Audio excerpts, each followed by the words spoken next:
Like and subscribe and click the bell icon to get new video updates. Reaction: really disappointing. Trans Tasman Gulf remains a chasm as Reds choke and Hurricanes rip in. The simple telling of the Super Rugby Pacific Super Round fixture between the Hurricanes and the Reds would read something like this. One team, the Reds, scored 17 points, and then the other team, the Canes, scored 30.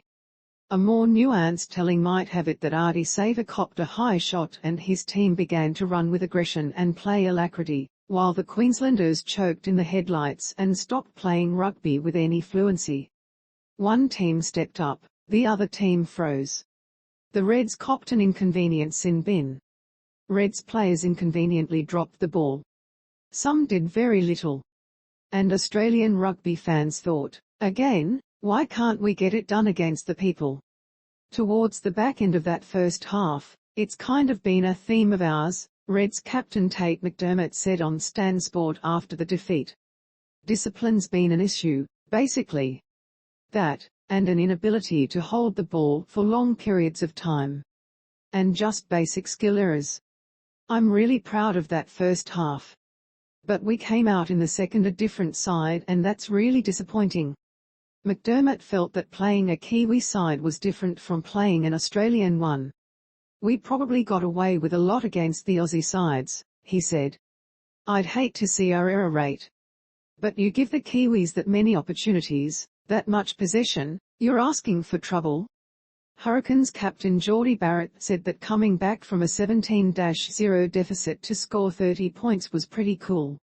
Being 17-0 down, we had a few calls went our way. Proud of the lads to finish like that. Pretty cool, he told Stan Sport. At half-time, mentally we were kind of switched away. Complaining to refs. The message was to control what we could. We'll enjoy this one tonight.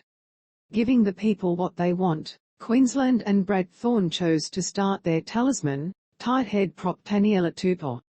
He did several good things, including hammering Barrett, who rethought his angles around the Tongan Thor.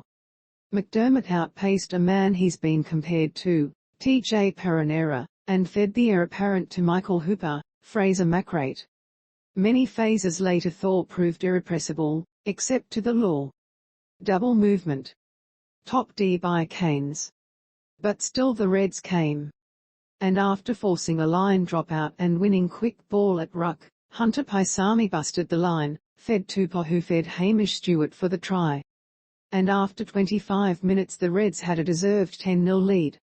Then Tupou did a dab. Hurricanes loose head Pouri Rakete Stones was sin-binned for a tackle in which his shoulder connected with Paisami's lower jaw. It is what it is, Stan Sport analyst Justin Marshall said diplomatically. Following the earlier binning of Hurricanes No. 13 Bailyn Sullivan for a lifting tackle that didn't actually hurt his opponent, Marshall was perhaps thinking, rugby is over. Soon enough, so was McWreight, after McDermott backed his forward pack over a simple 3 points and a winning lineout soon begat the 5 and then 7 points. It was fair enough, the Reds had been better, owning all pertinent statistics. Then the Reds went left. Julian Savea got in the way of a backline move with a knockdown that went backwards and made an ass of the knockdown rule. Sullivan went 70 metres to score. Ardie Savea copped a lazy high tackle by Connor Vest who was binned for 10 minutes. If you wanted a turning point, there it was. There's just no room for error now, you go, Stan Sport host Nick McCardle said, adding that managing gameplay with 14 and 13 players on the field is now a thing.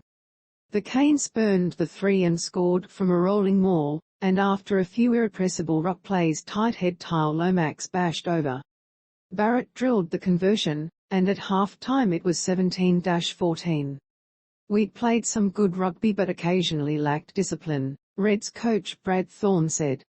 Some work to do there, we've had our half-time to talk as forwards and backs. It's about doing your job well. There's no stress in here. There would be soon. Lomax bashed over for a double barely 50 seconds into the second stanza.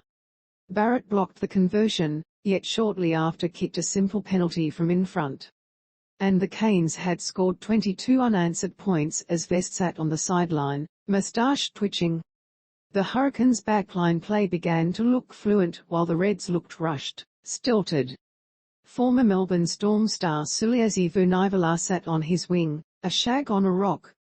McDermott and McWreight along with Wilson and Paisami, the Reds most likely, broke free from a dominant scrum, but the play broke down 60 metres uphill.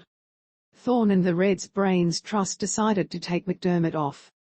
Given Perenara was still on, you could only conclude that McDermott's ouster was premeditated. You would think, down by 5 and then 8 following a